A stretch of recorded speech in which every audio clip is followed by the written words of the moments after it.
हम लोग first part में एयरक्राफ्ट स्ट्रक्चर रीइंफोर्समेंट देख चुके थे। सेकंड पार्ट में हम लोग देखेंगे एरोडायनेमिक मॉडिफिकेशन। एरोडायनेमिक मॉडिफिकेशन का बेसिक कंसेप्ट क्या है समझते हैं। एरोडायनेमिक्स का सिंपल मतलब है हवा एयरक्राफ्ट के चारों तरफ कैसे फ्लो करती है। देखिए नॉर्मल कंडीशन में फाइटर जेट का डिजाइन इस तरह होता है कि हवा स्मूथली उसके ऊपर और नीचे से पास कर जाए, जिसका मतलब कि आसानी से हवा को फाइटर प्लेन काट सके। लेकिन ब्रह्मोस जैसी बड़ी मिसाइल को नीचे लगते ही एयर फ्लो डिस्टर्ब हो जाता है, यानी हवा को मिसाइल रोकता है, जिससे कि ड्रैग इंक्रीज होता है और एयर फ्लो डिस्टर्ब होता है। अब देखेंगे ड्रैग इंक्रीज यह क्या है। देखिए सबसे पहले एरोडायनेमिक इफेक्ट था ड्रैग का बढ़ना। ड्रैग मतलब हवा का रेसिस्टेंस, यानी हवा के रुकावट। जितना बड़ा ऑब्जेक्ट एयर फ्लो के बीच आएगा उतना ज़्यादा रेसिस्टेंस क्रिएट होगा, उतना ज़्यादा रुकावट क्रिएट होगा। यहाँ पर देखिए कि जो ब्रह्मोस नॉर्मली दिख रहा है यह एआई जनरेटेड है, लेकिन ओरिजिनल देखिए कैसा है, जिसमें कि पता ही नहीं चल रहा है कि इसमें कुछ एक्स्ट्रा लगाया गया है या मॉडिफिकेशन किया गया है। ब्रह्मोस मिसाइल का साइज बड़ा होने की वजह से सुखोई पर ड्रैग इंक्रीज हुआ, यानी उस पर ड्रैग बढ़ा, रेसिस्टेंस उस पर रुकावट बढ़ा। इससे स्पीड, रेंज और फ्यूल इफिशियंसी पर इम्पेक्ट पड़ता है। लेकिन इस ड्रैग प्रॉब्लम को आसानी से फिक्स किया गया, सही जगह पर मिसाइल को प्लेस करके, सही जगह पर मिसाइल को लगा करके, ताकि एयर फ्लो का रुकावट नहीं हो।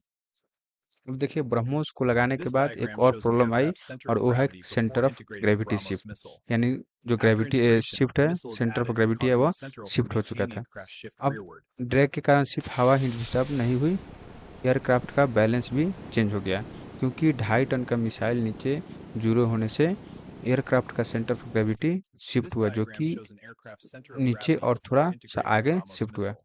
सेंटर ऑफ After ग्रेविटी को integration, simple the language missile में is added and एयरक्राफ्ट का causing the balance center point over maintaining the समझते हैं। craft shift rearward. Centre of gravity shift होने के कारण तीन प्रॉब्लम हुए। First, nose heavy tendency. Second, pitch control difficulty. Third, stability issues.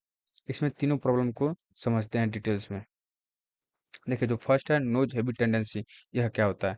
जब aircraft का सेंटर ऑफ ग्रेविटी आगे शिफ्ट हो जाता है तो एयरक्राफ्ट का फ्रंट जो नोज पार्ट है नीचे की तरफ झुकने लगता है।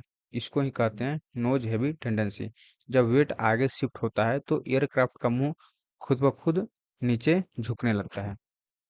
जो सेकंड है वो है पिच कंट्रोल डिफिकल्टी। यह क्या है होता है, यह देखते हैं कि पिच का मतलब होता है एयरक्राफ्ट का ऊपर या नीचे मूव करना, यानी जो फ्रंट पार्ट है नोज पार्ट और जो बैक पार्ट है वह मूव करता है, ऊपर नीचे होने लगता है, उसे ही कहते हैं पिच। ये मूवमेंट एलिवेटर कंट्रोल करता है, जो कि टेल के पास होता है, उसके बैक पोजीशन में होता है।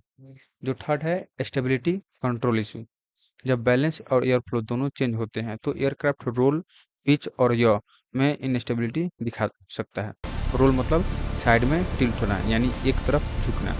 पिच मतलब नोज का ऊपर नीचे मूवमेंट, यानी कि जो फ्रंट पार्ट है नोज पार्ट है उसका ऊपर नीचे होना।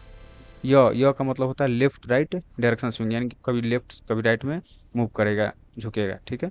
इस प्रॉब्लम को सॉल्व करने के लिए एयरक्राफ्ट के कंट्रोल सिस्टम और फ्लाइट लॉज को ट्यून किया गया, यानी इंटरनली चेंज किए गए, ताकि पायलट एयरक्राफ्ट को सेफली हैंडल कर सके। अब इसमें देखेंगे कि क्या क्या चेंजेस किए गए इन तीनों problem, nose heavy tendency, pitch control difficult and third stability issues को सॉल्व करने के लिए। इसको फिक्स करने के लिए मल्टीपल इंजीनियरिंग चेंजेस किए गए, जैसे कि फ्यूल डिस्ट्रीब्यूशन। सेकंड है fly by wire reprogramming. Third control surface tuning. Fourth trim adjustment. Fifth perfect missile placement. Sixth flight limits. सभी चेंजेस को एक एक करके समझेंगे डिटेल्स में।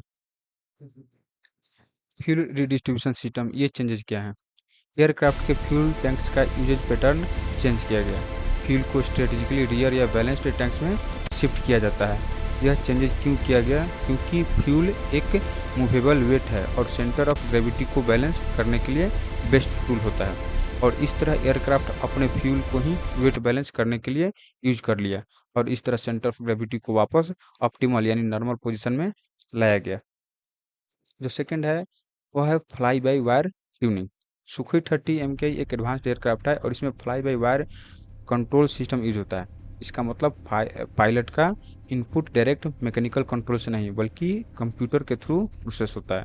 ब्रह्मोस इंटीग्रेशन के बाद इस सिस्टम को रिफॉर्म किया गया, ताकि हेवी मिसाइल के साथ भी एयरक्राफ्ट प्रिडिक्टेबल हो, स्टेबल रहे और उसे कोई कंट्रोल करने में कोई प्रॉब्लम ना हो।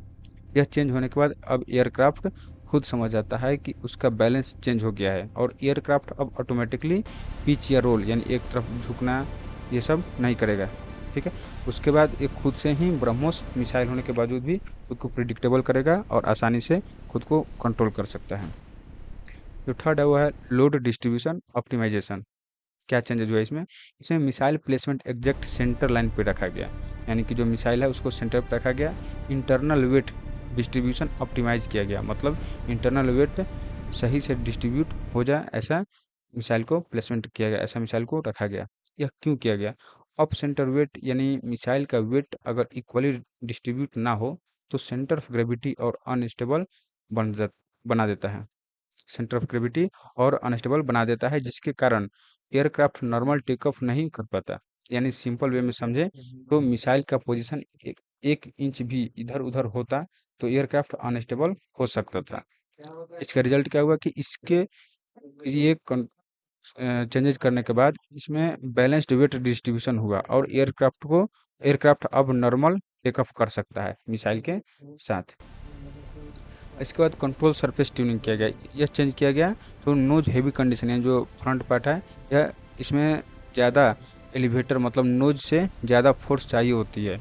इसमें एयरक्राफ्ट के विंग्स और टेल को दोबारा ट्रेंड किया गया बैलेंस हैंडल करने के लिए। इसके बाद एयरक्राफ्ट स्मूथ और कंट्रोल्ड फ्लाइट हो गया। ट्रिम सिस्टम एडजस्टमेंट, इसमें क्या चेंजेस हुआ? एयरक्राफ्ट के ट्रिम सेटिंग्स मॉडिफाई किए गए जिसमें कि ऑटोमेटिक ट्रिम एडजस्टमेंट इनेबल किए गए। यह क्यों किया गया? यह इसलिए किया गया ताकि पायलट को कांस्टेंट मैन्युअली करेक्शन ना करना पड़े, यानी खुद से कुछ भी नहीं सुधारना पड़े, सब अपने आप सेटिंग हो जाए। ट्रिम सिस्टम एयरक्राफ्ट को खुद बैलेंस में रखता है, इसलिए पायलट को स्ट्रगल नहीं करना पड़ता। इसके कारण एयरक्राफ्ट स्टेडी और फैटिग फ्री कंट्रोल हो गया, यह आसानी से प्रिडिक्टेबल है। सेफ मिसाइल सेपरेशन के लिए भी कुछ चेंजेस किए गए। एरोडायनेमिक्स का सबसे रिस्की मूवमेंट लॉन्च के वक्त आता है। जब मिसाइल एयरक्राफ्ट से अलग होता है तो एयर फ्लो उस पर स्ट्रेंज फोर्स लगा सकती है, मतलब कि अलग से फोर्स लगा सकती है, क्योंकि अब ब्रह्मोस अलग हो चुका है। अगर रिलीज एंगल, स्पीड या टाइमिंग गलत हो तो मिसाइल एयरक्राफ्ट से टकरा भी सकता है। इसलिए सेपरेशन डायनेमिक्स पर बहुत टेस्टिंग हुई ताकि ब्रह्मोस क्लीनली और सेफली ड्रॉप हो और फिर सेफ तरीके से अपने इंजन इग्नाइट करे, स्टार्ट करे और जाकर टारगेट को हिट करे। फाइनल, ब्रह्मोस को सुखोई 30 MKI पर इंटीग्रेट करना, उस पर सेट करना बहुत बड़ा टास्क था। तो सिंपल वर्ड्स में ब्रह्मोस को सुखोई 30 MKI पर इंटीग्रेट करना सिर्फ एक मिसाइल माउंट करने के काम नहीं था, यानी सिर्फ मिसाइल को चिपकाना नहीं था ब्रह्मोस को सुखोई पर। इसके लिए एयरक्राफ्ट की बॉडी को भी मजबूत बनाना पड़ा, माउंटिंग सिस्टम को रीडिजाइन करना पड़ा, लैंडिंग गियर को अपग्रेड करना पड़ा, और सबसे इम्पोर्टेंट एयरक्राफ्ट के एरोडायनेमिक बिहेवियर को दोबारा समझकर ट्यून करना पड़ा, यानी बॉडी स्ट्रक्चर ही कुछ चेंज करना पड़ा। यही वजह है कि सुखोई 30 MKI और ब्रह्मोस एक नॉर्मल कॉम्बिनेशन नहीं बल्कि एक हाईली इंजीनियर्ड स्ट्राइक प्लेटफॉर्म है और इससे कोई भी खतरनाक ऑपरेशन किए जा सकते हैं और कोई भी प्रॉब्लम नहीं होगी।